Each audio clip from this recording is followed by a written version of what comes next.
Però devo dire che c'è anche se durante le audizioni si è detto che in realtà sono due testi che possono essere integrati, sono profondamente diversi, nel senso che uno dice facciamo informazione e l'altro dice mettiamo un obbligo.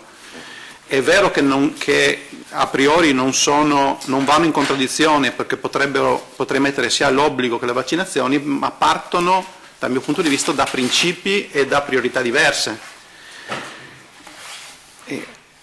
Per cui, tra l'altro, appunto, anche, appunto, è stato detto prima, metto l'obbligo per accedere alla scuola materna, però cosa vuol dire mettere l'obbligo alla scuola materna?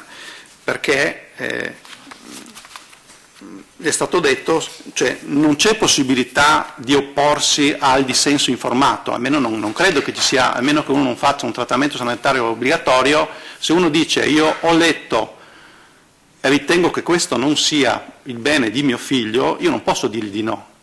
Quindi io metto in contrapposizione un trattamento sanitario con la fornitura di un servizio educativo, e discrimino quelli che possono magari pagarsi un asilo privato con quelli che dicono no, io devo mettere mio figlio perché devo andare a lavorare, però non posso permettere, io non vorrei vaccinarlo, però devo mettere lì, per cui instauro una battaglia praticamente facendo muro contro muro con persone che dal mio punto di vista non possono essere tacciate tutte di antivaccinali, cioè quelli che sono stati chiamati antivaccinali al proprio interno hanno persone appunto che hanno subito un danno da vaccino, persone che per principio o perché hanno approfondito sono contrarie, ma anche persone che in realtà volevano vaccinare il proprio figlio, si sono messi a studiare ma non hanno ottenuto tutte le risposte che chiedevano, cioè hanno fatto delle domande, non hanno studiato, magari sono partiti perché volevano vaccinare il proprio figlio,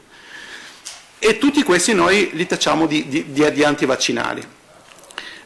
Noi dobbiamo renderci conto che noi, per un abbassamento della copertura vaccinale, dei vaccini obbligatori e non, stiamo andando in direzione diametralmente opposta di quella che è la direzione dove stava andando la legge, perché c'è nei piani vaccini passati si parlava di sospensione dell'obbligo, e il Veneto ha proceduto in questa direzione. Noi dovremmo capire allora qual è stato l'effetto della sospensione dell'obbligo in Veneto.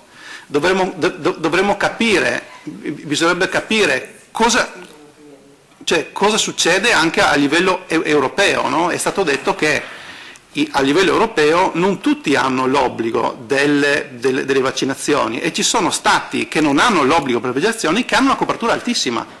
A me mi sono rimaste impresse alcune parole che sono state dette durante le audizioni, dove durante le audizioni alcuni medici hanno detto recuperare la fiducia, e diceva l'OMS dice che l'intervento più efficiente è il dialogo, e l'informazione. Allora, la coercizione fa recuperare la fiducia, aumenta il dialogo? Mi chiedo. No.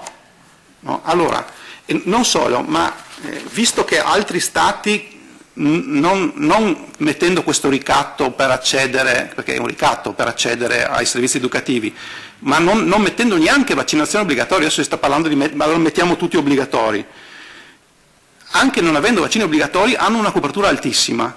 Allora, facciamo un passo indietro, cerchiamo di capire perché non siamo riusciti noi non siamo riusciti a garantire una copertura alta. Dove è stato l'errore? Perché non abbiamo fatto? Invece che mettere l'obbligo tout court, perché non sono stati garantiti? E cerchiamo di capire perché queste persone, e il Veneto l'ha fatto, c'è uno studio, non vogliono vaccinare i propri figli. Ci sono molti dubbi sul contenuto dei vaccini, sulle reazioni avverse, che tra l'altro non possono essere legati perché c'è una legge nazionale, la 210 del 92, che parla di reazioni avverse e di indennizi, Per cui, secondo me, bisognerebbe approfondire. Sono state fatte molte domande che non hanno ricevuto risposta anche durante le audizioni, che ne so, se è possibile pensare a esami prevaccinali, sì, no, per capire. Poi, sono molti temi da approfondire. Io sono per approfondire in commissione, trovo difficile integrare queste due proposte di legge, almeno per me personalmente, perché noi siamo favorevoli a un'adesione libera e consapevole e non all'imposizione dell'obbligo.